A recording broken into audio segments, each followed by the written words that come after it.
आज से ही 2 दिन पहले हमने एक सेशन किया था जिसमें दिल्ली में लॉकडाउन के बारे में बताते हुए कहा था कि G20 की बैठक होने वाली है, और उस बैठक वाले सेशन में हमने आपको बताया था कि चीन के द्वारा हाल ही में एक नया मैप जारी किया गया है।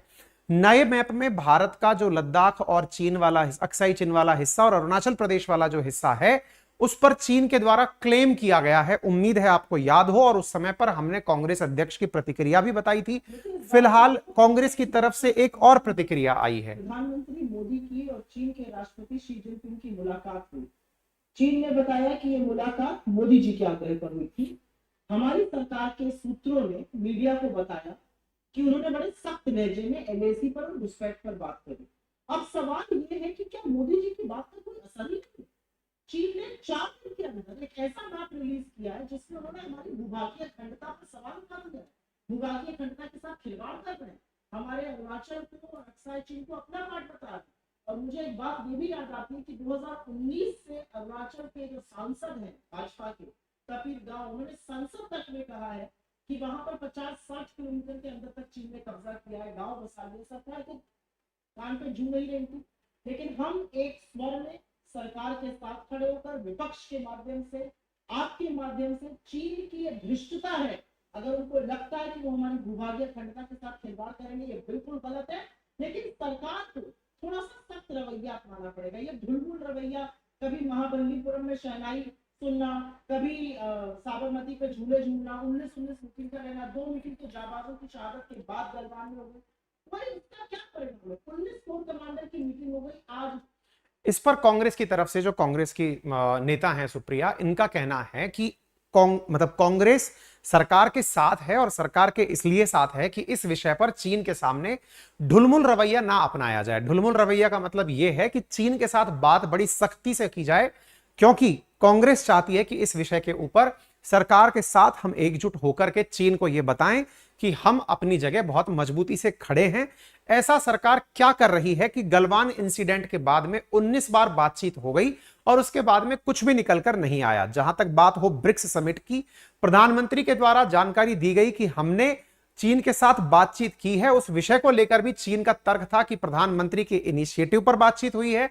वहीं सरकारी सूत्रों का कहना था कि नहीं, भारत ने नहीं अपितु चीन ने बात को इनिशिएट किया है। कुल मिलाकर के बात यह है कि चीन के द्वारा लद्दाख के उस क्षेत्र जिसको हम अक्साई चीन के नाम से, और साथ में अरुणाचल प्रदेश के हिस्से को लेकर जो बातचीत हो रही है, इस पर विपक्ष सरकार के साथ सवाल जवाब करते हुए विपक्ष के साथ एक देश की राजनीतिक पार्टी के रूप में चीन के ऊपर भी सख्त मैसेज सर्व कर रहा है। अब इस विषय के बाद से देश में एक चर्चा बनना शुरू हो गई, जिसके ऊपर राहुल गांधी जी का भी बयान आया। उन्होंने ये कहा कि भाई ये जितनी भी चीजें हो रही हैं, पीएम को ऐसी स्थिति में चाइना के विषय पर कुछ कहना चाहिए। चाइना के विषय पर कहना चाहिए। ये इस बात को इसलिए बोले क्योंकि राहुल जी हाल ही में लद्दाख की यात्रा से लौटे हैं, और उन्होंने कहा कि पूरा लद्दाख अच्छे से जानता है कि यहां पर चीन का किस प्रकार से आक्रमण या अतिक्रमण रहा है। ऐसी स्थिति में चीन का जो प्रभाव है उस विषय पर प्रधानमंत्री चुप क्यों हैं?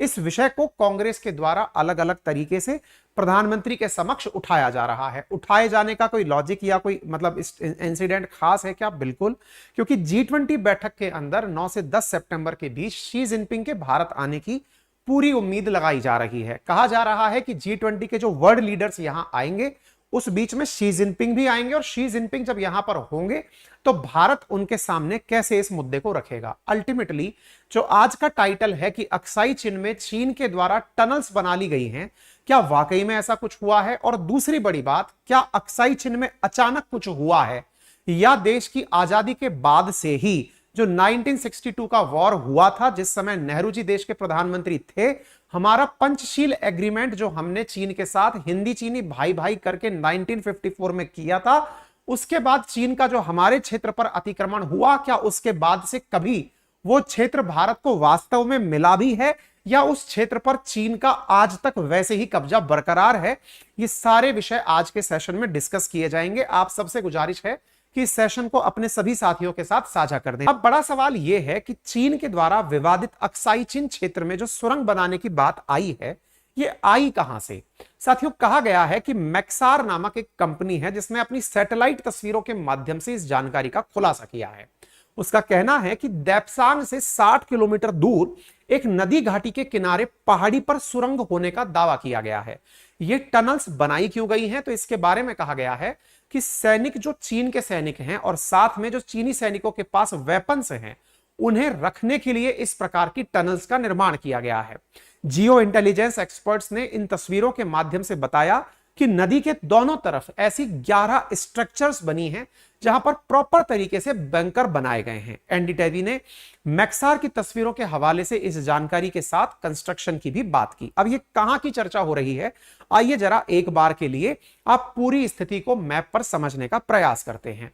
आपके सामने जम्मू कश्मीर का यह मैप है। असल में जब हम भारत का, अखंड भारत का नक्शा देखते हैं तो हमें जम्मू कश्मीर के साथ साथ ये पाकिस्तान ऑक्यूपाइड कश्मीर और अक्साई चिन भी हमारे ही मैप के अंदर दिखाया जाता है। लेकिन सच्चाई में ना तो पाक ऑक्यूपाइड कश्मीर पर भारत का नियंत्रण है और ना ही अक्साई चिन पर भारत का नियंत्रण है। ये भारत के साथ इसलिए है क्योंकि जम्मू कश्मीर भारत का अभिन्न अंग है। चूंकि जम्मू कश्मीर के राजा ने, जैसे अन्य राजाओं ने भारत के साथ विलय प्रस्ताव पर साइन किया था, ऐसे ही जम्मू कश्मीर का भी विलय पत्र के माध्यम से हमारे साथ साझा हुआ है। इसके बावजूद भी इन क्षेत्रों पर आज तक, इस क्षेत्र पर पाकिस्तान का और इस क्षेत्र पर चीन का कब्जा बना हुआ है। ये जो चीन का कब्जा जहां आप देख रहे हैं, इस चीन के कब्जे वाले क्षेत्र को ही अक्साई चिन कहा जाता है।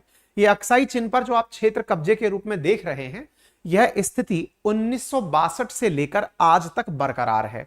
1962 में जब भारत और चीन का युद्ध हुआ था, तब चीन के द्वारा इस भूभाग पर पूरी तरह अपना नियंत्रण स्थापित कर लिया गया था।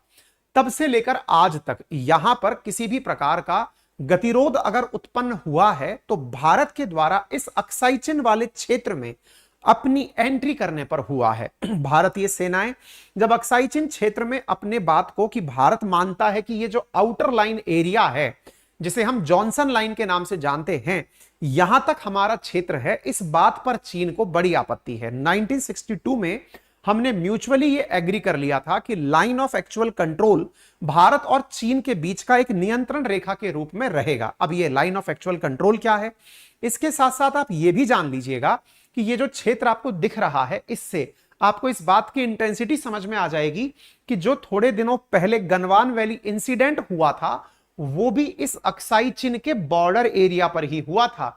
अक्साई चिन के भीतर जाकर कुछ नहीं हुआ था। इस विषय को आप अच्छे से और समझ पाएंगे जब मैं आपको पहले कुछ तस्वीरें दिखाता हूं। उस तस्वीरों के बाद में हम इस मैप पर पुनः लौटकर आएंगे।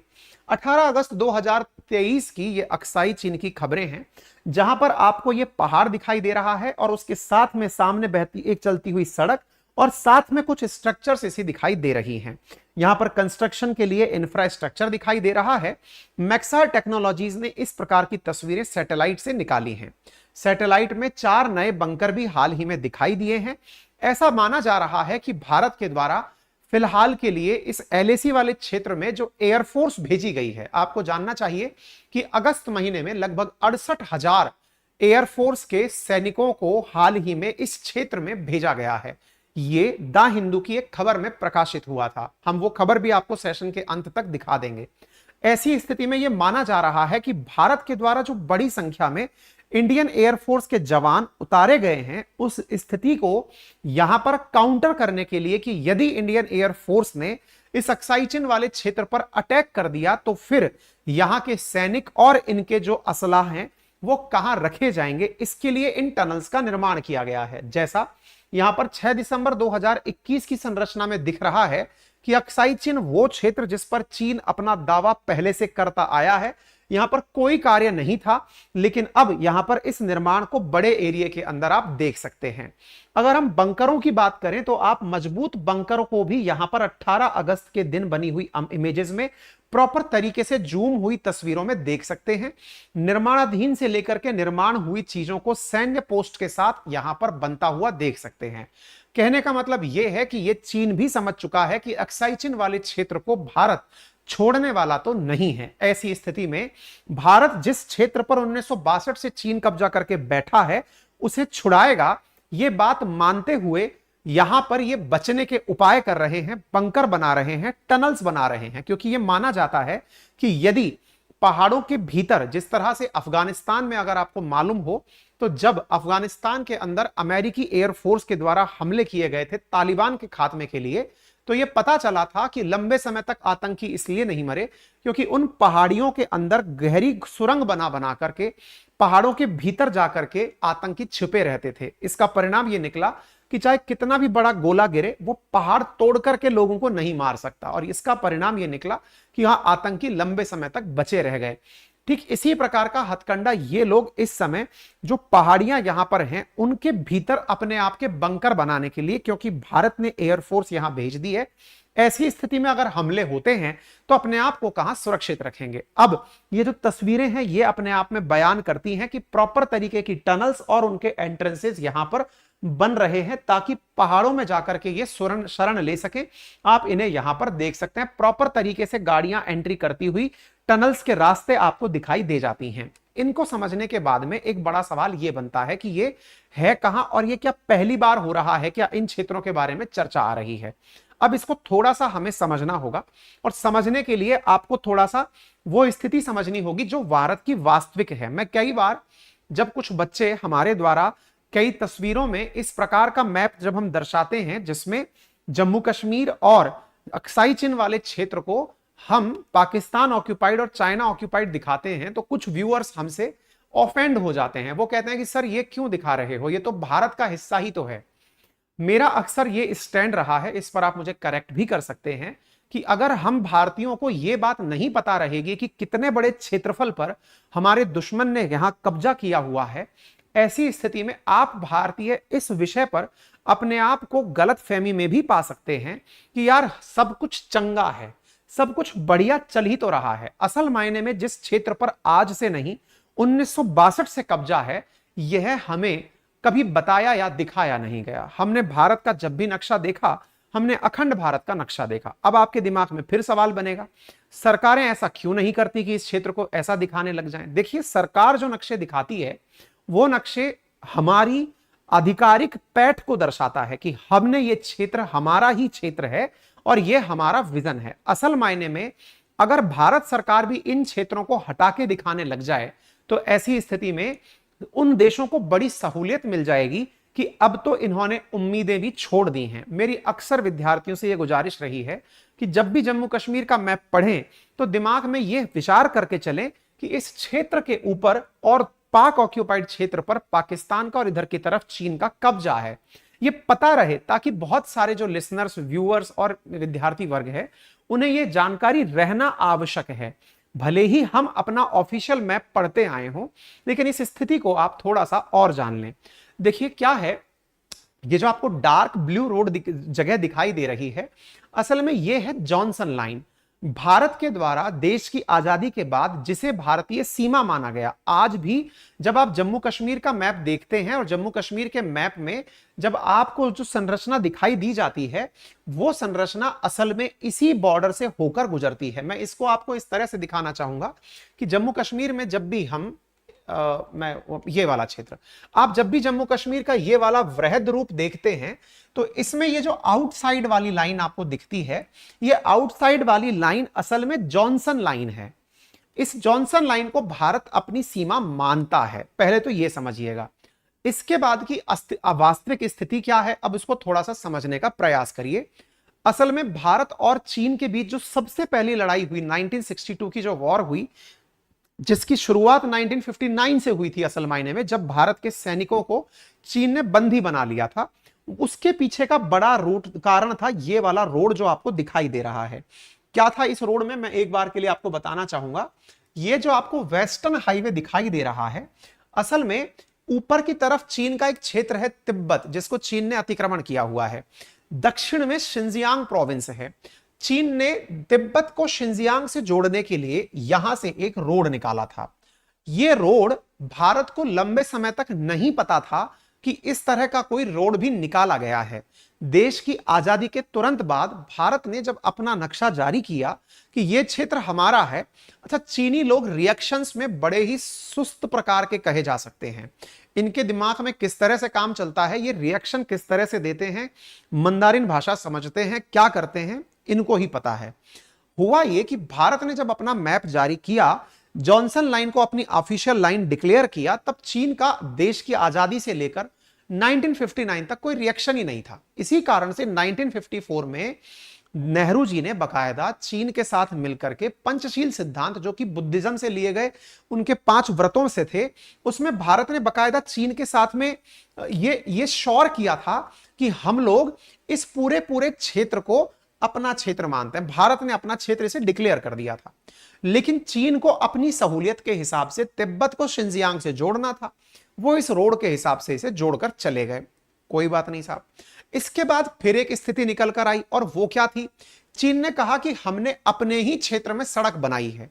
देखिए, उस समय देश की आजादी के बाद बहुत सारे ऐसे विषय थे जिन पर भारत पहले ही संघर्ष कर रहा था, चाहे पाकिस्तान का मसला हो, चाहे देश में हुए उस समय के दंगे हो, फिर पाकिस्तान के साथ में युद्ध हो, फिर बैक टू बैक फिर चीन के साथ युद्ध हो। तो काफी सारी स्थितियां उस समय विकट चल रही थी। ऐसी स्थिति में आज जैसे आप सैटेलाइट से ये सारी चीजें जान लेते हैं, भारत के लिए यह सब चीजें जानना अपने आप में बड़ा टफ टास्क था। टफ टास्क क्यों था, अब उसके पीछे का कारण जानिए। असल में जब आप हिमालय के बारे में जानते हैं तो इधर की तरफ समझने का प्रयास करें कि मान लीजिए ये हिमालय है, मेन हिमालय जिसे आप कहते हैं। मेन हिमालय के उत्तर की तरफ 3 पर्वत और हैं, उनको आप ट्रांस हिमालय के नाम से जानते हैं। और उन ट्रांस हिमालय के अंदर आता है जास्कर, लद्दाख और काराकोरम। यानी कि हिमालय की जो श्रेणियां हैं, हिमालय की जो पर्वत श्रृंखलाएं हैं, अगर उनमें एक पर्वत श्रृंखला मुख्य हिमालय के नाम से जानी जाती है, तो उसके पीछे जास्कर, लद्दाख और काराकोरम नाम की श्रेणियां भी हैं। ये तीनों पर्वत श्रेणियां, आप में से बहुत सारे लोग जो आज तक पर्वतों की यात्रा पर नहीं गए हैं, संभवतया उन्हें यह विचार करना भी थोड़ा टफ लगेगा, क्योंकि उनके लिए होगा कि 3-4 पहाड़ियां होंगी, बस इतनी सी बात है। लेकिन वास्तविकता में ये कई किलोमीटर्स में फैले हुए बड़े बड़े पहाड़ हैं। हमारा जो काराकोरम पर्वत श्रृंखला है, भारत के लिए बड़ा चैलेंज क्या है कि इन पहाड़ियों को पार करके कोई उस तरफ जाए। काराकोरम के और भी उत्तर में जब आप चलते हैं, तब जाकर के ये वाला क्षेत्र दिखाई पड़ता है। मैं आपको इसे यहां से दिखाने का प्रयास करता हूं। अब आप इसे देखिएगा, ये CNN नाम के न्यूज़पेपर की हम कटिंग लेकर आए हैं। ये रहा काराकोरम रेंज।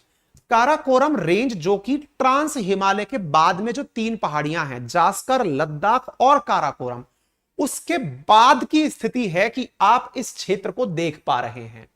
अर्थात काराकोरम रेंज के बाद क्या है, इस बारे में जानकारी ही लंबे समय तक हमें नहीं थी। 1959 के दौर में जब भारत को यह पता चला कि इन्होंने सड़क बना ली है, हमें ये सूचनाएं मिलने लगी यहां के लोगों के माध्यम से, तिब्बत के लोगों के माध्यम से। भारत ने जांच करने के लिए सैनिक भेजे, चीनियों ने उन्हें गिरफ्तार कर लिया। भारत और इनके बीच में विवाद बढ़ने लगा। हम लोग 1954 में बड़े खुश थे कि हमारा पड़ोसी इतना अच्छा आया है, देश आजाद हुआ था, बिल्कुल नया जीवन जी रहे थे हम और चीन दोनों ही, क्योंकि तभी आजाद हुए थे। इवन चीन हमसे बाद आजाद हुआ था। ऐसी स्थिति में भारत ने नेहरू जी के नेतृत्व में हिंदी चीनी भाई भाई का नारा भी दिया था। कहते हैं कि नेहरू जी की मौत का बहुत बड़ा कारण यह धोखा था, जिसमें चीन ने हमें यह धोखा दिया था कि हिंदी चीनी भाई भाई कहते हुए उसने हमारी पीठ में खंजर घोंप दिया था। यानी कि जिस क्षेत्र को भारत अपना मानता था, जिसको हमने अपने अखंड मैप में दर्शाया था, उस क्षेत्र पर इनके द्वारा बनाया गया सड़क मार्ग हमारे लिए बहुत बड़ा व्यवधान का कारण बना। ये अक्साई चिन रोड कहलाई। ठीक है ना। फिर से मैं याद दिला दूं कि जिस मैप में आप जो कश्मीर को देखते हैं कुछ इस प्रकार से, उसमें ये वाला जो लाइन है, ये जॉनसन लाइन है। ये रही वो जॉनसन लाइन। इसकी तो कभी तक भी चर्चा ही नहीं हुई है। शायद ही हम इस विषय पर कभी चर्चा दोबारा कर पाए हों। इसके बाद की ही सारे संकट हुए। तो अब ये जो आप देख रहे हैं शाहीदुल्ला से होकर के ये वाली सड़क बनाई गई थी चीन के द्वारा, तिब्बत को और जिनजियांग प्रोविंस को कनेक्ट करते हुए, जिनजियांग और तिब्बत को कनेक्ट करते हुए इन्होंने ये सड़क बनाई थी। अच्छा, तिब्बत इस क्षेत्र में स्थित है और शिनजियांग प्रोविंस से होकर के ही चाइना पाकिस्तान इकोनॉमिक कॉरिडोर चल रहा है। ठीक है ना, यहां से शिनजियांग से। तो ये वाला जो क्षेत्र है शाहीदुल्ला, इससे निकली हुई ये सड़क जब पहली बार पता चली तो सबसे पहला हमें ये बात बहुत बड़ी, अपने आप में हार्ट ब्रेकिंग तरीके से लगी। अच्छा, इसके बाद क्या हुआ? अब ये जो काराकोरम की श्रृंखलाएं आपको दिखाई दे रही हैं, इन्हीं को बाद में मैकार्थी मैकडोनाल्ड लाइन के नाम से एक रेखा माना गया। मैकार्थी मैकडोनाल्ड लाइन के नाम से जो रेखा माना गया, ये वाली वो लाइन थी जिसको ये माना गया कि चलो कोई बात नहीं, काराकोरम लाइन तक मैकार्थी मैकडोनाल्ड लाइन है। इसे किसी ने एक्सेप्ट नहीं किया, लेकिन म्यूचुअली दिमाग में ये बिठा लिया कि जॉनसन नहीं तो कम से कम ये तो बॉर्डर बन ही जाएगा, कोई बात नहीं। ये वाला जो क्षेत्र था अक्साई चिन, ये वाले क्षेत्र में इनका परिवहन बकायदा ट्रक व्रक उसी जमाने में चलने शुरू हो गए थे। ये इनका प्लेनर एरिया है। हमारी ये सारी की सारी कहानियां पहाड़ियों में चल रही हैं, ठीक है साहब। इसके बाद में आप कुछ और डॉटेड लाइन यहां पर देख सकते हैं, फिर कुछ और डॉटेड लाइन भी आप यहां पर देख सकते हैं। अब देखिए, आपको यहां पर ये जो छोटी छोटी डॉटेड लाइन दिखाई दे रही है, ये वाली, पहले इस लाइन को देखने का प्रयास करें आप। ये जो आपको छोटी डॉटेड लाइन दिखाई दे रही है, असल में 1956 के अंदर जब चीन के प्रीमियर हुआ करते थे चाओ इन लाई, उन्होंने 1959 में इसे चीन की सीमा डिक्लेयर कर दिया। अब आप इसको ऐसे समझने का प्रयास करिए, मतलब समझिए, जब देश आजाद हुआ तब देश आजाद होने पर यह सीमा रेखा थी। देश की आजादी के बाद में हमारे अक्साई चिन वाले क्षेत्र में इनकी सड़क बन गई।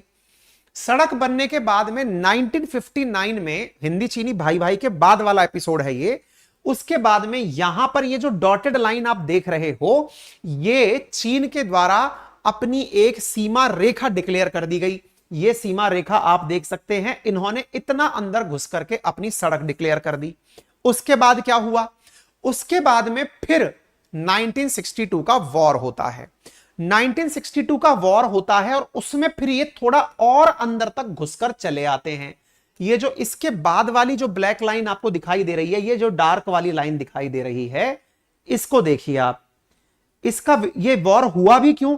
क्योंकि असल मायने में भारत ने इस बात का विरोध करना शुरू किया कि भाई ये वाली चीज आप लोगों ने अपने लेवल पर सेट कर ली। उसके बाद में फिर थोड़ा और आगे आए तो 1960 में चीन ने इस क्षेत्र को अपना क्षेत्र बना लिया। उसके बाद में भारत और चीन के बीच में युद्ध हुआ।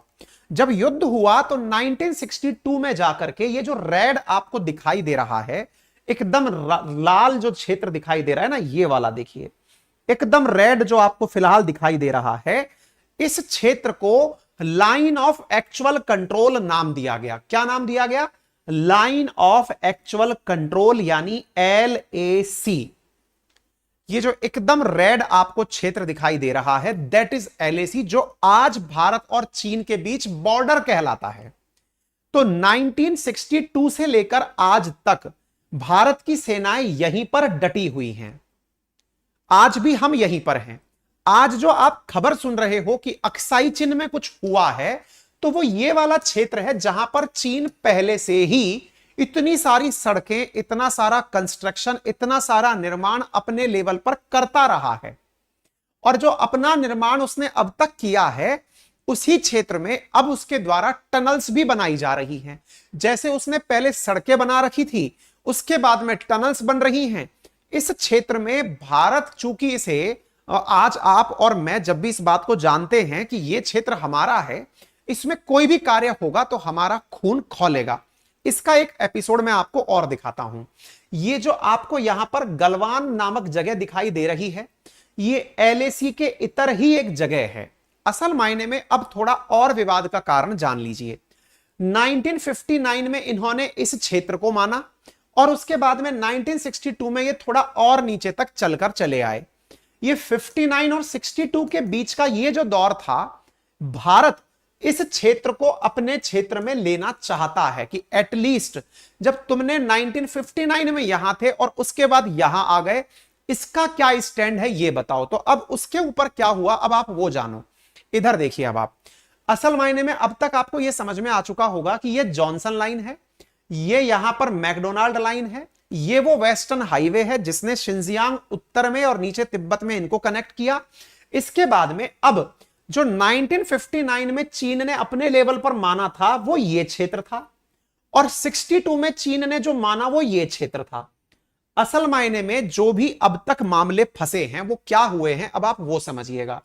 इन दोनों क्षेत्रों में एक तरफ चाइना वाले तो 62 में जहां तक आ गए थे, चाइना तो इसे अपना बॉर्डर मानता है और इंडिया इसे अपना बॉर्डर मानता है।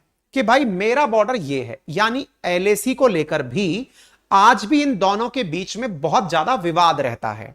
ये जो क्षेत्र है 1959 से 62 के बीच का जो क्षेत्र है, शुरुआती दौर में यह क्षेत्र लगभग खाली रहता था। होता यह था कि भारत का जो इंडियन टाइबेटियन जो फोर्स है आईटीबीपी, वो घूमते घूमते चेकिंग करते करते यहां तक आराम से जाया करती थी। मतलब कि इस क्षेत्र तक ये लोग चले जाते थे और चीनी लोग अपने क्षेत्र को ढूंढते ढूंढते यहां तक चल के आते थे। तो दोनों के बीच में जब भी आपने झड़पों की बातें सुनी हैं तो वह इन क्षेत्रों में झड़पें हुई हैं। भारत वाले इधर तक गए, ये वाले इधर तक आए। अब जब इन दोनों के बीच में बहुत ज्यादा इंटेंसिटी बढ़ने लगी तो इन क्षेत्रों में दोनों लोगों ने अपने अपने बंकर बनाने शुरू कर दिए।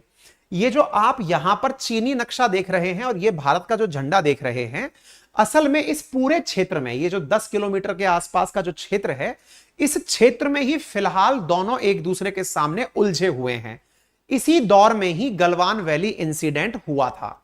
ये जो दोनों के बीच में आज भी डिसएंगेजमेंट की आप बातें सुनते हैं कि 19 बार वार्ता हो गई है, अभी तक कोई समाधान नहीं निकला है, वो असल में इस वाले क्षेत्र को खाली करने को लेकर बातचीत होती है।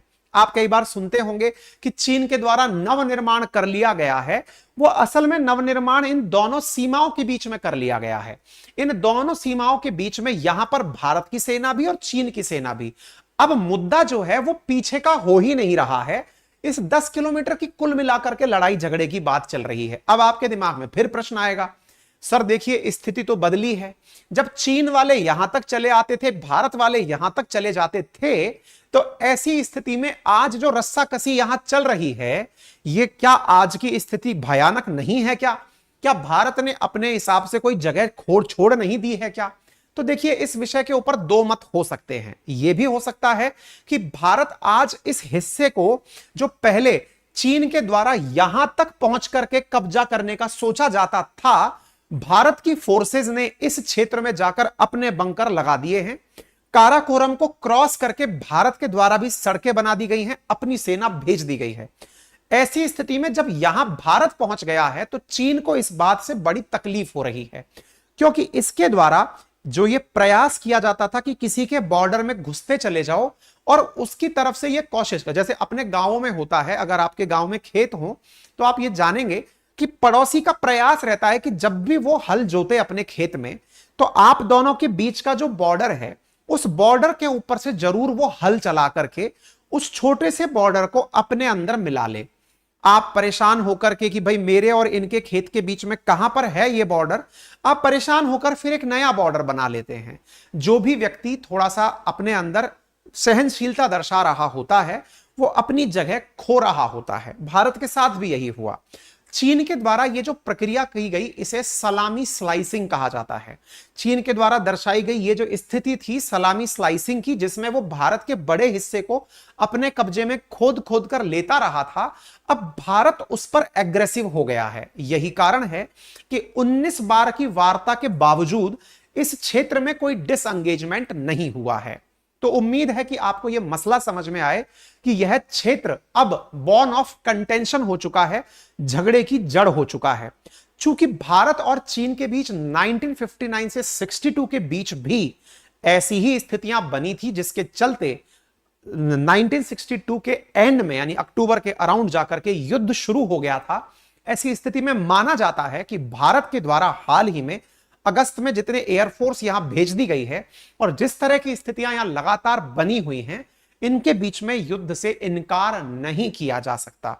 अब जब बात आती है कि इनके द्वारा यहां पर टनल बना ली गई है, अक्साई चिन वाले क्षेत्र में टनल बना ली गई है, सड़क के किनारे टनल बना ली गई है, तो यह बिल्कुल वैसे ही है जैसे भारत के द्वारा बंकर। अब बड़ा सवाल यह है, सर लद्दाख के लोगों ने हाल ही में राहुल गांधी जी से कहा है कि पहले बहुत आसानी होती थी, अब चीनी बहुत अंदर तक घुस आए हैं।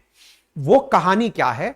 वो यही वाले किलोमीटर्स की कहानी है। ये जो आप देख रहे हैं इस क्षेत्र की, इस समय पर यहां पर बड़ी मात्रा में दोनों ही लोग अपनी अपनी प्रेजेंस जता रहे हैं।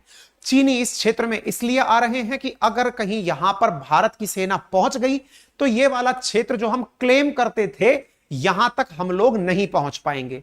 वहीं भारत इस क्षेत्र में इसलिए पहुंच रहा है कि अगर तुम आ गए तो फिर हम नहीं पहुंच पाएंगे। तो यहां पर इन दिनों बहुत ज्यादा चीजें जो हैं वो बनती हुई चली जा रही हैं। स्थिति ये है। बाकी यहां की ज्योग्राफी क्या है वो भी आप समझ लीजिए। ये कोल्ड यानी कि ठंडा मरुस्थल है। यहां पर डेजर्ट है, यहां पर कोई वनस्पति नहीं पैदा होती है। पानी के जो सोर्सेज हैं वो भी खारे पानी के हैं। लेकिन इन क्षेत्रों को अब दोनों देशों ने अपनी अपनी अस्मिता से जोड़ रखा है। ठीक है ना।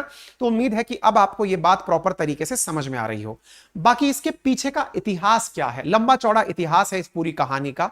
कब से शुरू हुआ, कब से कहां शुरू हुआ, ये सारी जानकारी हमने पूरी स्लाइड्स आपके लिए बनाई हैं। वो आपको थोड़ी ही देर में हमारा टेलीग्राम चैनल है, अंकित अवस्थी सर के नाम से वेरीफाइड है और GK by Ankit Awasthi sir के नाम से है, जिसमें हमने पूरा की पूरा इतिहास इसका आपके लिए तैयार करके दे दिया है। अगर कभी डिटेल में आप इस पर चर्चा चाहेंगे तो हम उस पर डिटेल चर्चा भी करेंगे कि कैसे कभी मुगल शासकों ने लद्दाख तक अपना विस्तार किया, फिर उसके बाद में भारत का 1882 के अंदर तिब्बत और कश्मीर के शासकों के बीच संधि हुई। क्योंकि अगर मैं ये करता ले गया तो ये ऑलरेडी अभी सेशन 34 मिनट का हो चुका है, 1 घंटे का सेशन हो जाएगा। अगर आप चाहेंगे तो इस पर फिर हम डिटेल में कभी सेशन आपके सामने लेकर के आ जाएंगे। फिलहाल के लिए जो बातें मैंने बोलकर सुनाई हैं, ये सारी बातें मैं अब आपको यहां पर लिखित में भी दे रहा हूं। सारा सीक्वेंस जो मैंने कहा है ये आपके लिए यहां पर उपलब्ध है, आप बाकायदा इसे देखें और बाकी अपनी ख्वाहिश क्या है वो कमेंट बॉक्स में बता दें। मैं इसको कभी डिटेल में फिर और कवर कर लूंगा। फिलहाल के लिए इतना ही। उम्मीद है आपको ये जानकारी समझ में आई हो। बाकी इस विषय पर आपकी क्या राय है, आप कैसे इस विषय को देखते हैं, जरूर हमें कमेंट बॉक्स में बताएं। आज के लिए इतना ही।